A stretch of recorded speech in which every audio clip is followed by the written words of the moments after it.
All right, we're on, ladies and gentlemen.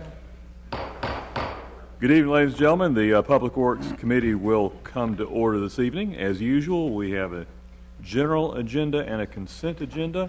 There is a speaker on consent agenda item C7, so we'll pull that one. Is there anything else that needs to be? Yes. C4. C4. Anyone else? Going once? Is there a motion on the ballot? There's nothing further, Mr. Chairman. I move to approve the motion of the balance. Second. All right, discussion? Hearing none, those in favor, please say aye. Aye. Any opposed? All right, that's unanimously approved. We'll go. We had an extra vote. Plus one. I got caught up in the moment. Enthusiasm from Councilmember Adams. We will go now to C4, please. Resolution authorizing an agreement with Walter, Robbs, Callahan, and Pierce, Architects BA for professional architectural design services for the renovation of Union Station in the amount of $846,500. And the printed material is in C19. I don't have that with me, so please remind me who is presenting this. I will. Mr. Turner, please go ahead, sir. Mr. Chairman, members of the committee, this item is to award the design services for the Union Station project. As you may recall, we've talked about this project in the past, and one of the provisions that we have in the space utilization study, which is currently wrapping up or almost complete, is that we have the option to secure the services of the same consultant for design if we were pleased with their work, and they were obviously a capable and able consultant.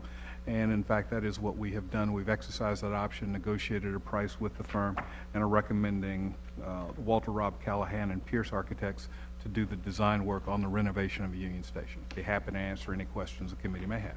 Thank you. Mr. Montgomery. I have a couple questions in reference to it. One, first, the timeline that we're going to be looking at with this. If we award this contract as it's stated now, what is the expectation of the completion of this actual architectural and engineering design work? The design work is anticipated to take between 6 and 8 months, and so we would be looking to do construction activity, funding permitting. Obviously, funding is in place from the LOBs, but we will be doing design for 6 to 8 months and then construction immediately after. Council approval pending. And then the second part of that is based on the fact that when the space utilization study was done and brought back to this committee, from my understanding, we did not actually vote on selecting a specific design option in terms of utilization. So one of those things had an additional building being constructed potentially on site. So because we didn't state which one we were going with, how does that impact the actual design portion, or does it impact at all? The budget will determine what we build, and the building is not really in the budget that was made available. That's a future consideration that could be done by others. So I understand that in terms of, you said budget will dictate, so what will the budget dictate to be designed? So, I'm sorry, the budget will dictate what actually gets constructed, and the construction of the building, the external building, was not in the budget. So we will be designing for the renovation of the existing structure, but not designing for the new building.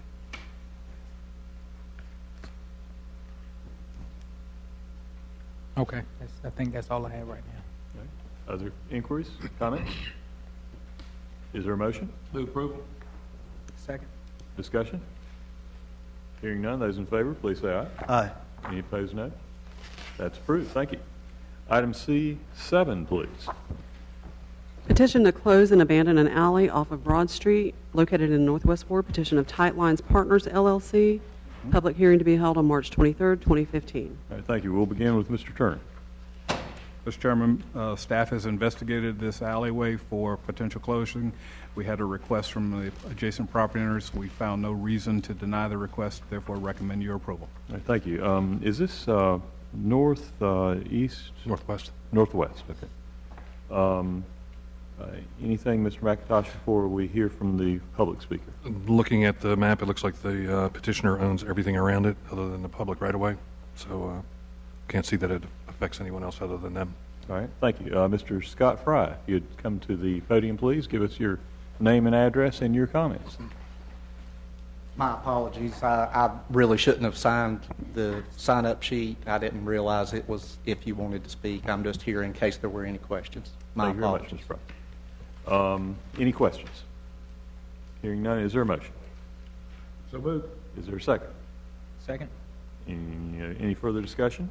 If not, those in favor, please say aye. Aye. Any opposed? One abstention. We have 1, 2, 3 ayes and 1 abstention. Thank you very much. We'll move now to the general agenda items and begin with item G1, please. Public hearing on the proposed renaming of Lawrence Street to Hardesty Lane, located in the East Ward. And presenting the background material will be Chris Murphy, please. Thank you, Mr. Chairman and committee. The Hardesty family is proposing to honor the late Charles L. Hardesty, one of the founders of Precise Seafood, by renaming Lawrence Street to Hardesty Lane. This street naming actually will reduce the confusion caused by duplicate street names that already exist within Forsyth County. There are actually 3 Lawrence named streets or roads or avenues already located within Forsyth County. The proposed street name, again, Hardesty Lane, meets the requirements of the addressing ordinance and policies, was approved by all the emergency service agencies, and does not conflict with any other existing street name in Forsyth County. 14 total properties adjoin this public street. You can see on the overhead, 11 of the adjoining property owners signed a petition in favor of renaming Lawrence Street to Hardesty Lane.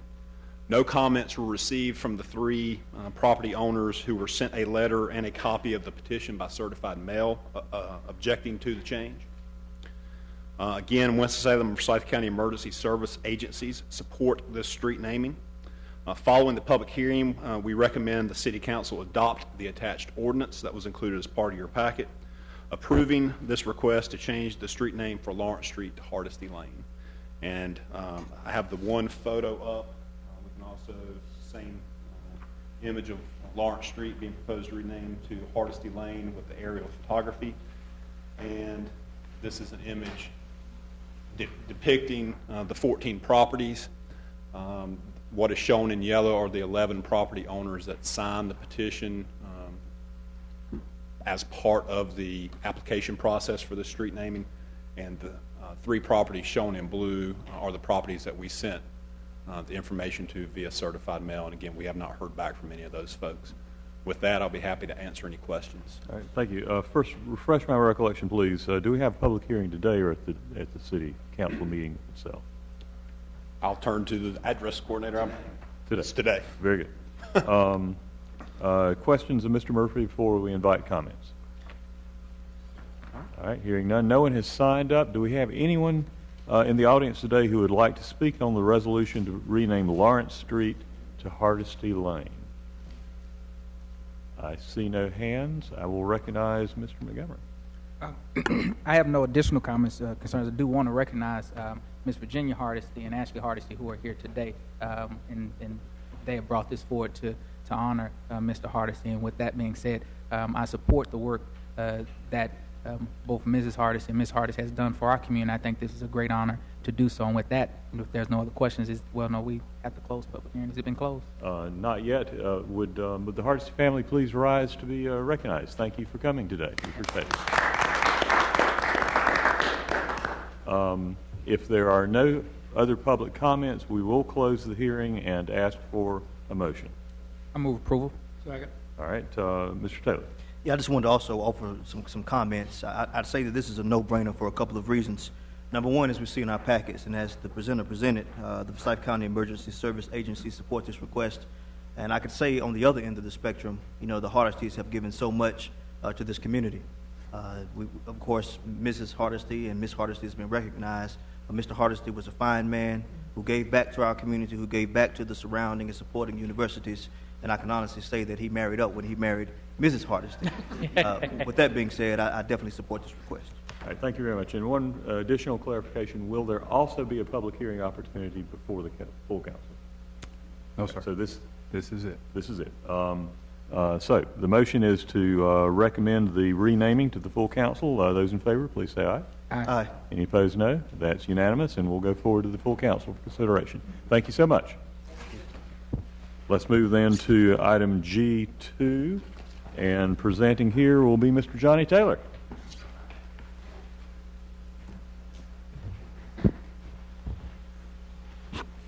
Good evening, Mr. Taylor. Good evening, Mr. Chairman, other members of the committee. Good evening. We're here tonight to bring back before the committee a request in reference to an ordinance for the contamination going into our recycling stream. As was mentioned earlier, we have noticed that there has been an increase in the amount of non-recyclables in the stream. In order to maintain a clean stream, we feel that we need some information that will allow us to engage citizens, to educate them hopefully, but if they fail to comply, will give us the authority to remove the recycling until we're able to get them educated in the process. We have several things that we've done because questions were raised about education with marketing, where we have sent out various mailers. We have done PSAs. We have provided citizens with brochures and other documents that would enable them to know exactly what needs to go into the recycling stream. Our main goal here is education. So we engage citizens as well as letting them know, okay, this shouldn't be there, and then we do explain why it's detrimental to the program. Whenever we have residuals inside or residue inside the stream, the city has to deal with the cost of disposal. In essence, it becomes garbage.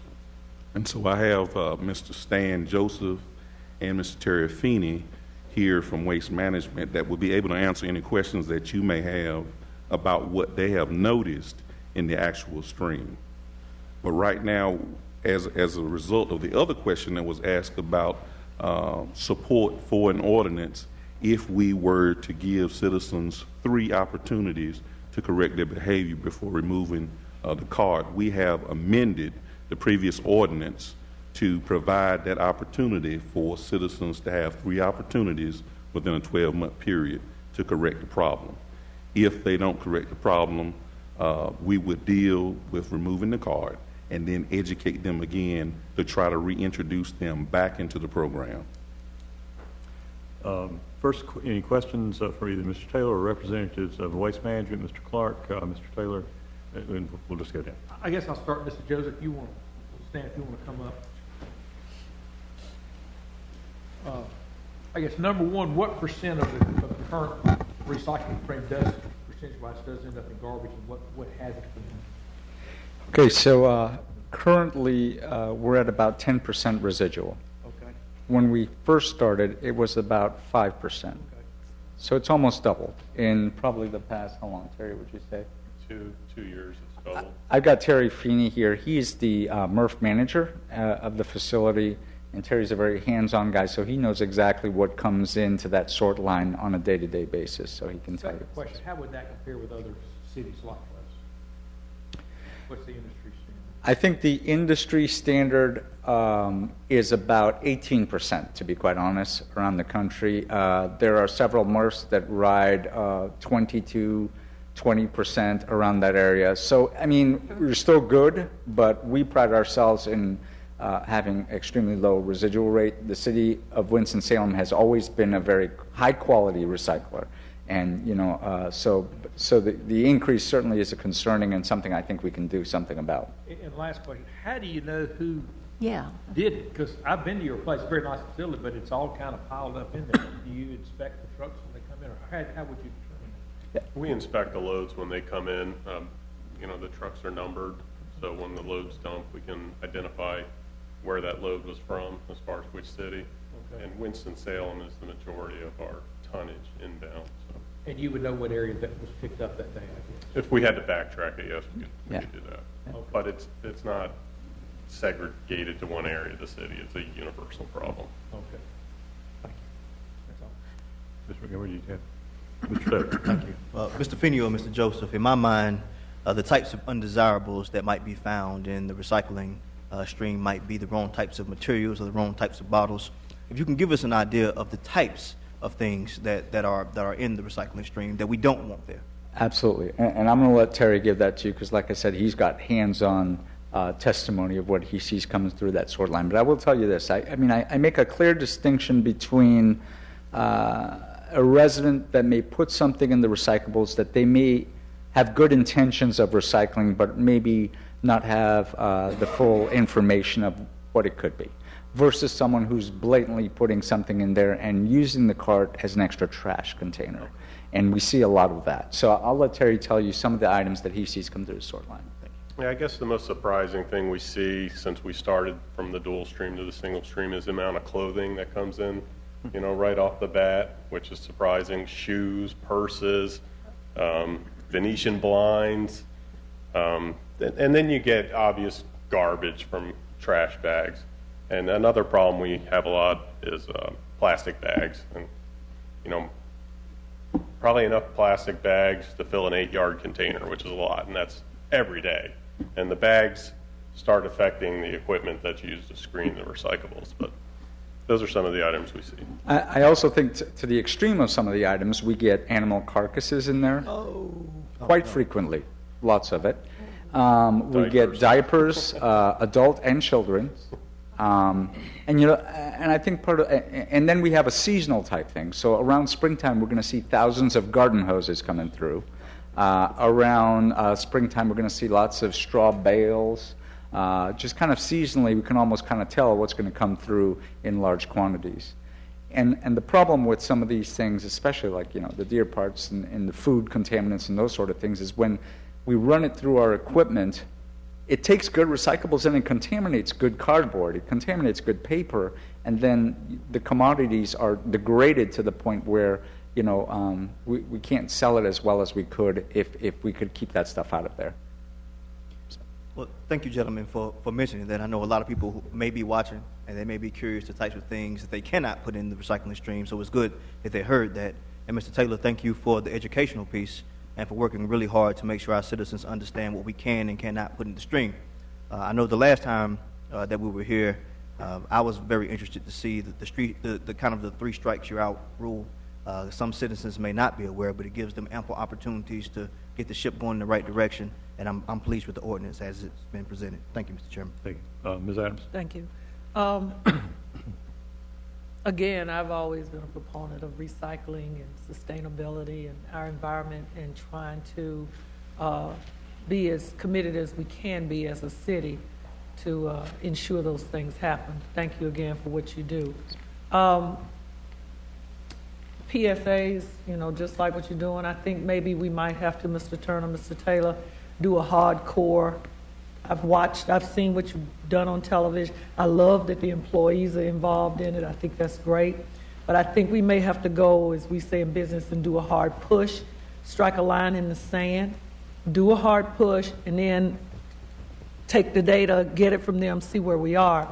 And I know this is not cost effective to do this, but we might want to think about this down the road.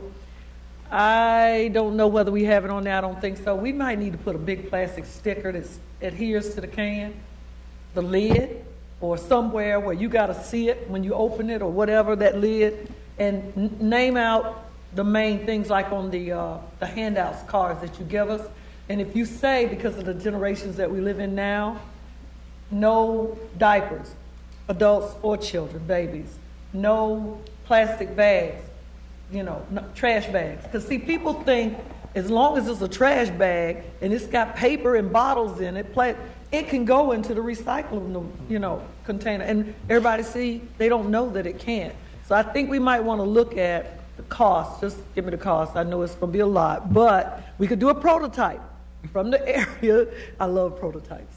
From the area from where we think the most contamination is coming from, and we may have to do it there and see if it works. That's just another tool in the toolbox. But again, we're going to help to bring that number back down again. And we got high price recyclable. I like that. $1. Money to the budget. Thank you, Ms. Adams. Ms. Light. Thank you. You're going to have to explain further, if you will. If everything's dumped into the truck, yes, you can isolate a truck that has contaminated recyclables, but how are you going to identify the person whose can you're going to yank, recycling can? I'll handle that question. I have two individuals, staff, that actually audit the routes each day. So they would actually get out of the vehicle and actually check cans. And when we identify individuals that have been problems, we especially inspect those cans. And so that's when we would leave the notification to let them know that there was a problem, and then educate them on what not to put in the can. Gotcha. Okay, that makes sense. Mr. McIntosh. I'm going to confess right up front that my wife is probably one of the worst offenders on this. She thinks that anything that's shiny is recyclable. And so education, I think, is incredibly important here. I have to go through and pull stuff out on a regular basis. We are contractually obligated with you guys to provide a certain quality and a certain quantity of stream, I take it. And so therefore, what I'm getting to is, what's the threshold that we fall below that we are not living up to our end of the contract? I mean, I know some communities do 20%, and we've been between 5 and 10%. Are we at risk for violating our contractual agreements with you guys? You know, we did not set a specific threshold for the city. We've always been great partners with the city. The city's always been an exceptional recycler. I mean, we do this throughout the United States, and you know, I don't think, even in just North Carolina, I don't think that I've dealt with any other city that has had more engagement recycling and has had such a robust marketing and targeting marketing and media campaign, especially when we initially rolled out the single stream recycling.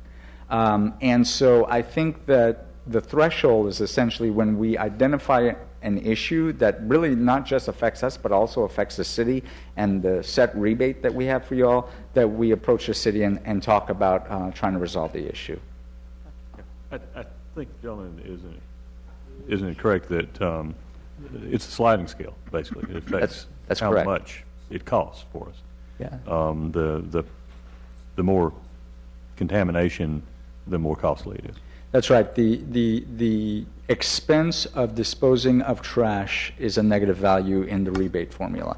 So as that increases, that negative value increases. Yeah. And I suspect, just from observation anecdotally, that part of the problem is that there was a big education effort around the rollout, which was very effective, and now we're getting a lot of new customers coming in who haven't had the benefit of that, and they need just to get the basic information like no pizza boxes, no plastic bags, no,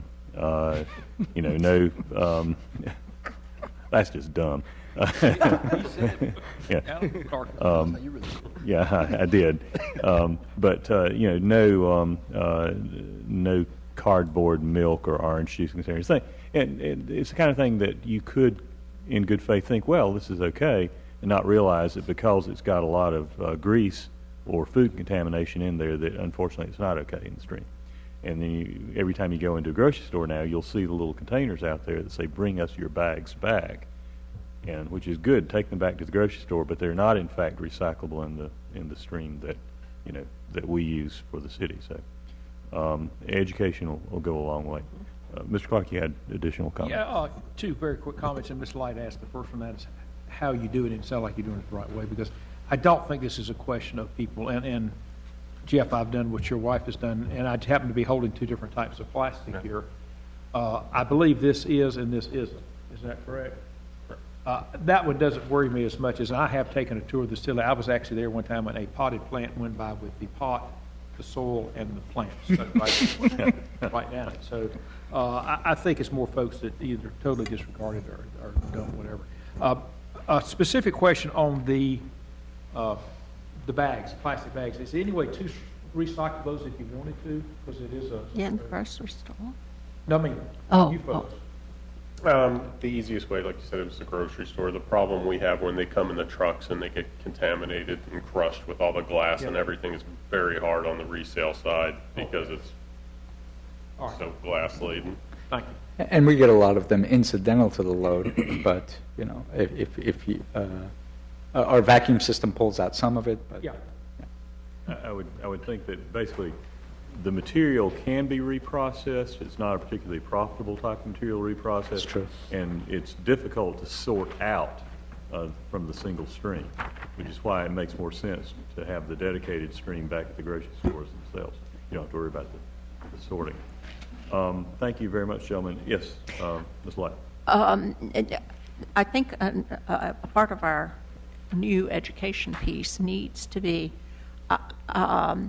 just recently, a neighbor said, "Oh, you don't have to wash those out. You just throw them in the recycling." And I said, "No, I'm not going to do that." But that is the perception. So that's another thing that I think needs to be pointed out. Yeah, it's very helpful when they do wash it out because it reduces contamination. Mr. McIntosh. All right, any other questions? Thank you, gentlemen, very much. Thank you, Mr. Traylor. I had one suggestion, and again, going back to one of the recommendations, the notice, I think it's implied here. I think it would be cleaner if it's a simple sentence, just says, "It shall be unlawful to place non-recyclable items inside the recycling cart for collection. The city may remove carts and discontinue service to locations where the ordinance has been violated 3 times within a 12-month period." I would suggest replacing the clause where the ordinance has been violated with where notice of violation of the ordinance has been given 3 times within a 12-month period. It's implied, but let's make it explicit. Big difference. Would you like a motion? I would. I'll make a motion with that amendment. Second. All right, discussion? Hearing none, those in favor, please say aye. Aye. Any opposed? That's unanimous. Thank you very much, Mr. Taylor. Gentlemen, ladies. Thanks. Item G3, please. And the presentation here will be by Mr. Keith Up. G3, please. Information on 7th Street drainage system improvements. Thank you. Mr. Up. Mr. Chairman, members of the committee, latter part of last year, staff was advised by the Wake Forest Innovation Corridor staff that some flooding was occurring in the area, or on 7th Street, in the area between Vine Street and Research Parkway. And I believe you have a map in your packets depicting that area and the drainage system that runs north to south through that area, starting up at 7th Street and moving down to 3rd Street. Well, the Research Park, or WFIQ staff, had observed several events, one specific in July of 2014 where a storm came through, flooded 7th Street, and then backed up in the Inmar building, or the WFIQ 90s building on your map there. Basically, at that point, city staff partnered with WFIQ staff, thinking that there was a blockage in the system, and the system was investigated, and no blockages could be found that were obviously causing the flooding. At that point, WFIQ engaged a local consultant to do an inventory of the drainage system through that area and a study of that drainage system as well. The results of that study indicated several deficiencies in that system. I guess the location of the acute deficiency is where the drainage system runs under Plant 64. That's between 5th Street and 4th Street. The drainage system actually runs underneath the building, and this is where the choke point is, oddly enough, as well. So at that point, it was determined that the drainage system couldn't pass a sizable storm without flooding the roads, and staff began talking with the consultant about a conceptual plan to alleviate that, which is also on your drawing, where a possible solution that's being investigated is taking another system out into Research Parkway at just above 5th Street and then tying it in at 3rd Street. That is a possible solution, along with upgrades of the remaining trunk line and peripheral lines along the system as well. Again, that conceptual solution is being investigated. Until an adequate drainage system is in place, WFIQ cannot proceed with their plans to build their parking deck in the P5 lot that is located between 7th Street and 5th Street. At this point, again, the conceptual plan is being looked at, costed out as far as options. There's several ways that you could look at this drainage system as far as the implementation. There's open trench, and there's bore and jack, and those options are being investigated. As far as funding strategies, staff is offering a conceptual 70-30. We know that 70-30 exists for residential properties. It's on the books, but as you're aware, no service policy exists for private property drainage systems on commercially owned property, this is the case. So at this point, staff is seeking guidance on the funding strategy and plan moving forward. Be happy to entertain any questions. What are the ballpark figures here? If this system were to be bore and jacked, by bore and jack I mean the actual sleeve would be put underground. It's not an open trench that the pipe's laid in and then buried. Conceptually, we're talking about a $5 million plus project. This area has been recently worked on. It's been recently constructed, so that would be a more costly but less disturbing to existing utilities path. Open trench would be less costly, but obviously more disturbing to the surrounding businesses and the existing infrastructure in this corridor. How much? In excess of $5 million, off the cuff. All right, both options. For a bore and jack. Slightly less for an open trench, but these are very conceptual at this point in time. Okay. Mr. Montgomery. In reference to the the drainage project that's down on the other side of Research Parkway, was not an assessment done at the time in which that was constructed, and what role did the city play in facilitating that actual project? Sure. South of 3rd Street, there was an assessment done, and basically, if you look at the roundabout at 3rd Street, down through the pond as it exists in the upper right-hand corner of the drawing, an assessment was done of that system. But it was more in line of how that flow would be received and managed through the pond, not the upper drainage system as it proceeded north of 3rd Street. Okay. Mr. Clark. Okay, I'm looking at the map, and the green is what we're either adding or enlarging or whatever. The P5 area, is that a parking lot or an open area now? It is a parking lot. So that would not be as much, is it a new parking lot? No, it's an old parking lot. Okay, so that would not be as difficult to do the trench? Correct. The costly portion would be the bypass onto Research Parkway, the part that comes out at 5th Street or just above 5th Street and then ties into. And Research Parkway is new asphalt, right? Yes, sir. Brand new. That would look terrible, terrible street that we just built. Not that side. This is not a new road? Not that side. That's Linden Street that was renamed. Oh, that's the old Linden Street. Yeah. Got you. Okay. I guess it would be helpful in the decision-making if we could find out what the two options cost. And I realize you just have to ballpark it at this time because both options, particularly the ones that we can do open trench. Ms. Adams. Yes, thank you. I guess I agree with Councilmember Montgomery. Wondering, again, with all of this construction and all of the money that's been poured into this project down in that area, how did this get by us or by whoever it was, engineers? Something should have said, under the streets, we've had these factories and everything for years, and I'm concerned about that part, Chair Bessie. Also, on the 70-30 split, because of the cost of this, whatever it is, I believe, and it's just the way I feel like if we do it, we need to flip the numbers. We do 30%, the owners do 70%.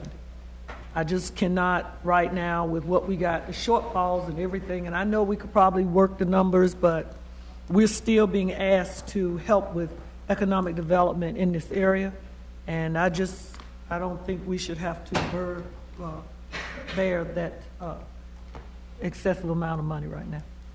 Right. Mr. Taylor. Just one quick question. Based on the numbers that you've given us, of course, they're hypothetical at this time. We're looking at, if we went with 70%, the city's cost will be roughly $3.5 million. Where do we anticipate this money coming from? Are we talking from the general fund or?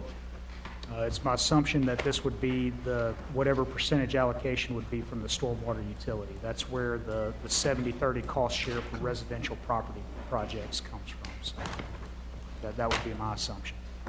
Mr. Turner? That's correct. It would, recommendation, if there is one, based upon any feedback from the committee, will be to use stormwater funds. And if I can get an update on balance. Certainly. Thank you. This is a major non-budgeted expense. I think it's Correct. Mr. Montgomery. And that was one of the questions in terms of what balance we were looking at there. The other part of it is I know it was stated in reference to this potentially impeding the development or building out of parking deck in the area there.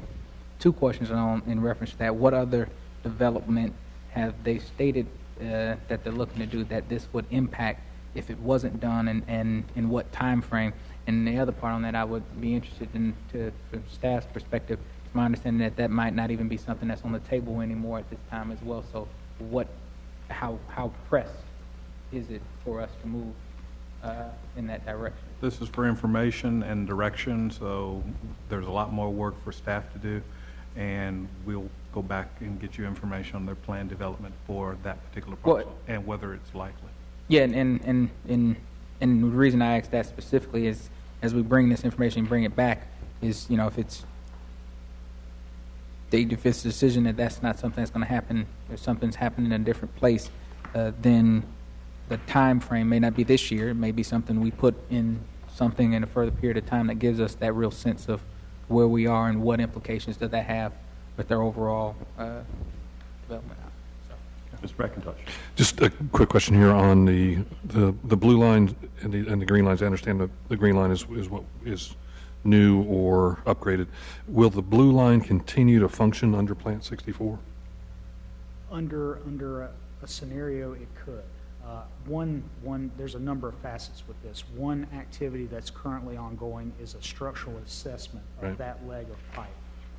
This is a very old system. The structural integrity is obviously in question. If that system turns out to be good in structural condition that's warranted to keep it in service, then the bypass line would be a whole lot less as far as size, because you'll have a redundant system at that point. If it's shown through the structural assessment that that leg is no longer viable, then the size of the bypass would be much larger. Right. That's what I was getting to. Thanks. That's why the dollar figures with this are so unknown, because we haven't fully assessed the condition of the system yet. However, we do know that the age is on the order of 100 years, and so one of the reasons why it has this issue of nozzling down is that it was developed incrementally over that a long period, a long time ago. And so we don't anticipate that because of its age that it's going to be in very good condition. Yes, the piping is done by Flint in Chip Top City. Sorry. Ms. Light. Thank you. Help me read this map. Things don't connect. I mean, like there's this little piece up on 7th Street that's blue, that's existing. And then the proposal to put in the connector to what's downstream is, well, yeah, but where's all this stuff going now? Councilmember Light, the drainage system comes from the north on 7th Street and then proceeds south down through the middle of your picture. So it's coming, if you look at the right side of, or excuse me, the left side of your picture, and the track to the right, that's the trunk line. That's the large system that runs under the parking lot and then under the building 64. Okay, so that's not just a proposed leg. There is already a connection in there. Correct. There's a blue line in There's there. existing system there. What this map was hoping to depict is areas where there's existing drainage system that needs to be upgraded and areas where there's existing system that would remain in place. Gotcha. Okay, thank you. And the up in the upper right, that dotted area are the stormwater ponds. Yeah. Mr. Turner? Especially Mr. Rao has looked up the fund balance for the stormwater fund, and it's $7.8 million, he advises me. All right, thank you. Let's see. Mr. Clark. Following up on Ms. Light, it would have been, I think, helpful to differentiate between new versus upgrading, because a lot of the green, I gather the green that bypasses building 64 is new. Right. And most of the rest of the green is existing, being upfitted. I would certainly encourage staff to take a look at everything to see what is manageable from a standpoint, particularly building 64, if that can be saved so that we would not have to spend as much money on the bypass. And I also agree with Ms. Adams that if we do this, that it needs to be a little different. Definitely. Split on this one. Mr. Montgomery. Yeah, and go back to first question in terms of, the assessment piece, and I'm coming back to the portion that's under Plant 64, and the fact that we just saw this tremendous amount of renovation and dollars spent on Plant 64, knowing that this runs underneath the building, with the amount of change that took place within the actual physical use, although it didn't change the footprint of the building. Was there not anything that would have triggered some type of assessment from the owners doing that much construction within that building? Councilmember Montgomery, this is a private drainage system for all intents and purposes. It is owned, operated, and maintained by the property owner of record. With regard to the 70-30 cost share assistance policy, the city doesn't solicit those projects. It's coming from a willing property owner. This would be basically the same case where that owner owns, operates, and maintains that system. In this case, we were made aware latter part of 2014 by WFIQ because they had the flooding issues with 7th Street and Inmar. That was the first occurrence that we had knowledge of any flooding on 7th Street. Right, But I'm understanding your question to be, did they have an obligation to assess the physical condition and pipe sizes of the system running under the building as they did the renovation? We'll have to go back and research. I'm not aware of whether they did or not. And the reason I ask that, because when you're making that much investment that they did there, to me, there should be some trigger when you have that implication, because understand it is owned and operated by those who own the property, but the reason we even have the program we have now is because we know that there's a greater good of being able to make sure that stormwater gets to the proper place. So it's a sense of, I'm not sure what the rest of some of the areas in downtown look like, and I know that center downtown, much of that is old. And so as we see more and more of these work being done in some of those areas, it may behoove those developers and others to be required at some sense to assess those systems under those buildings if they have it crossing similarly, so that at least there's some understanding of what is the remaining life on that system, what needs to be done within there, so that as this is just kind of coming at this point in time. And that's a really good line of inquiry. If this were preparation of a legal document, there'd be certain standards, things that they were expected to check for. I would assume the case is also the case with an engineering plant, but I have so little professional intelligence in that field that I don't know. Mr. McIntosh. I'm curious what our burn rate is on that stormwater fund. If we go use $5 million out of it, does that wipe us out for a normal 10-year run on what we spend for these kind of projects? I mean, how long will it take us to recoup that? This would potentially be something that would justify a bond issuance in order to keep the fund with a good balance, but still be able to do a project of this magnitude. So we really don't have the capacity sitting in the bank to go do this and without interrupting other. There's 7.8 currently in the account. Right. Mr. Rao can probably expand on whether we could accommodate a fund balance drawdown of 5 on that working number basis. It would leave us pretty thin for Absolutely. other things that might come along. Absolutely would. Okay. My sense is this is a request of first impression in its type. We have a program of assisting residential owners with much smaller systems. Correct. And we may, in effect, need to scale a new system if we're going to consider these.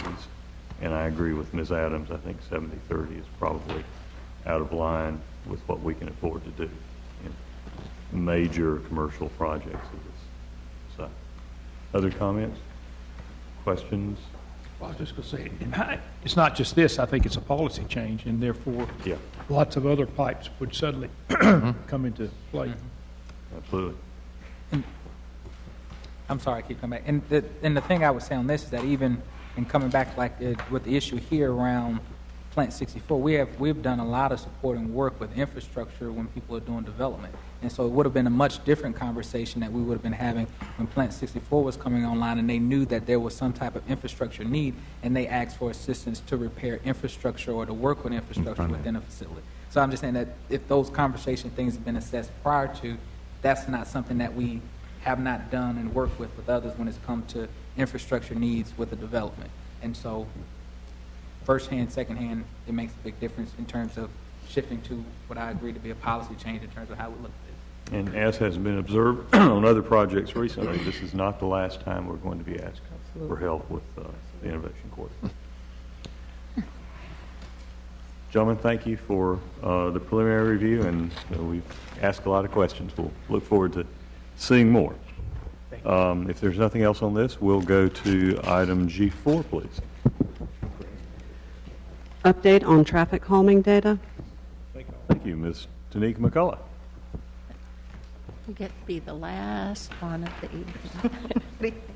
Good evening, Save the Mr. best for Chairman and last. members of the committee. Good evening. Best for last.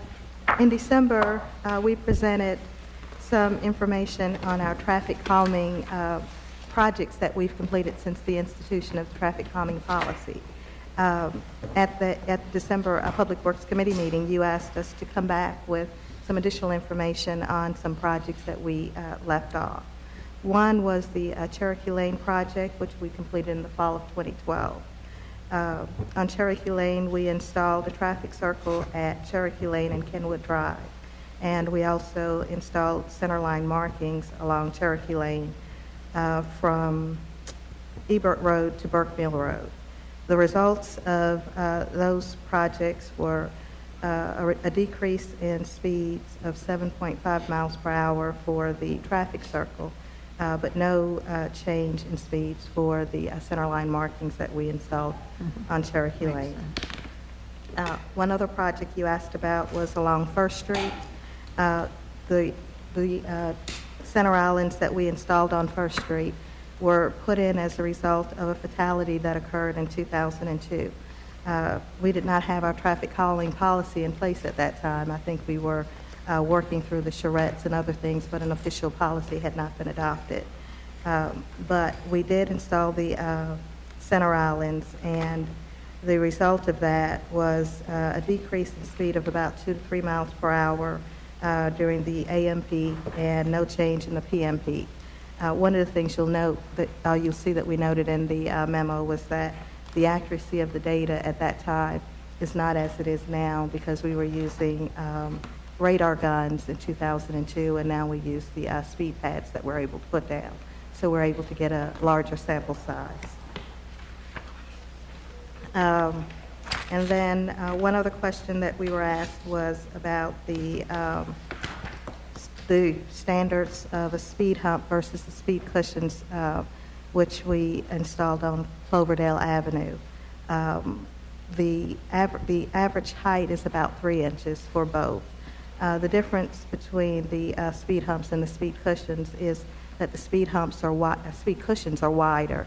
They have a flat surface so that the front or the rear of the vehicle tires actually rest on the speed cushions. You mean the speed tables? Speed tables, I'm sorry. So they are actually a little bit wider, and that's why they seem to be flatter, but they're actually the same height as our speed humps. I got a question about that. So you don't have the reported problems from emergency vehicles with the speed tables, despite the fact that the physical height is about the same? We didn't get any really significant comment on the speed tables from any of our emergency vehicles at the time. These were actually put in as a part of the project, so I'm not sure if they were actually asked before they were put in. I think it would be worth going back to check, because Cloverdale's a throughway there, and it's a location that I would expect at least occasionally to have fire trucks coming down. And I know just driving experience that there is a significant difference in the impact on the car from the table than from the narrower hump, and would think that would apply to police vehicles, but I don't know whether it would apply to the larger, heavier fire vehicles, or the ambulances with the problem of keeping it steady for the ill and injured. I think it'd be worth checking out. Yes, we can. There was one other thing, and I'll get to you. Okay, on that point, Ms. White. Cushion versus table, what's?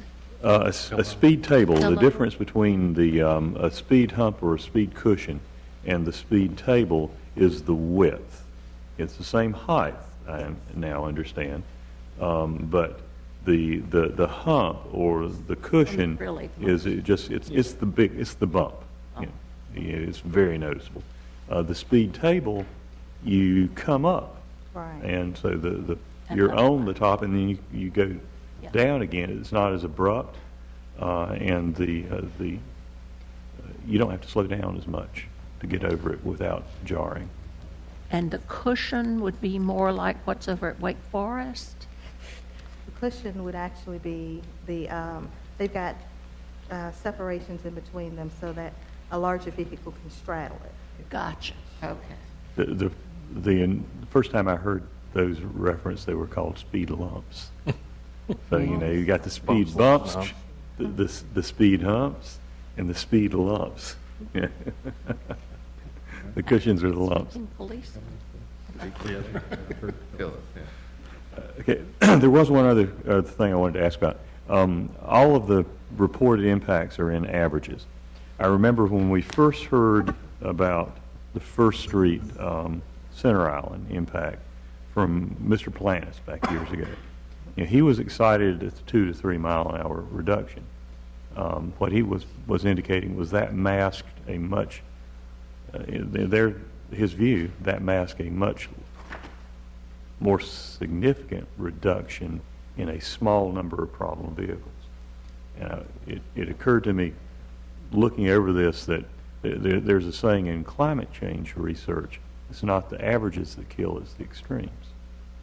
Is it possible to break out the impact from measurement of the number of really problem drivers coming through, reducing them from the rare 55er who's zapping down through there, and the number of times that really problem violation occurs. So you're asking, you want the information and the total volume change? Not higher peaks, is that what you're asking? My understanding, you just say that how much are we cutting off the high peaks? Yeah. Yes. Deviations from the mean. Right. Right. And certainly it's legitimate for First Street. That was the the problem there. Yeah. Is that, as you recall, was put in, many council members probably don't, but it was put in because of a fatality that occurred out there. I know Councilmember McIntosh remembers this as well. We had a major fatality where someone was running the hill, if you will. Mm-hmm. And so the treatment that was put in was to make it impossible to run the hill and make it uncomfortable to go across the hill at anything at an unreasonable speed. Yeah, and so if you could measure on a before or after sense, if the data permitted, for example, the number of times that someone went through there at more than 15 miles an hour over, and if you could see a notable reduction in that, that might be actually the goal more than just the pure average. That was the goal of the First Street project. Exactly. Absolutely.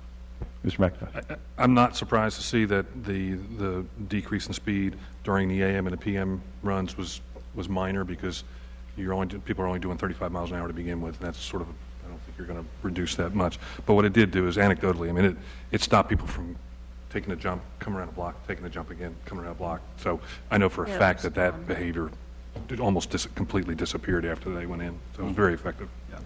Mr. Carter. Yeah, and I would say it's already been admitted that our data, our change data is not very good because it was done with a speed gun, and people may have slowed down seeing the policeman at the bottom of the hill. I do drive that regularly. I'm getting ready to drive it in just a minute, and to me, you have to drive it much slower. Yeah, I do. So I think it is, certainly has done its duty. Thank you. Coming down that stretch, I used to keep an eye open for any suspicious-looking vehicles that slow down from the 45. Now I'm not even approaching that as I come to that. One of the anecdotal observations we have is that you always will see people hitting the brakes see brake lights just as you see them entering that zone. And I would note that any reference to my previous behavior is way beyond statute limitations. Other comments or questions? Thank you. Good data. Appreciate it. Thanks. Anything else today? No. In that case, ladies and gentlemen, thank you very much for your participation, and we are adjourned.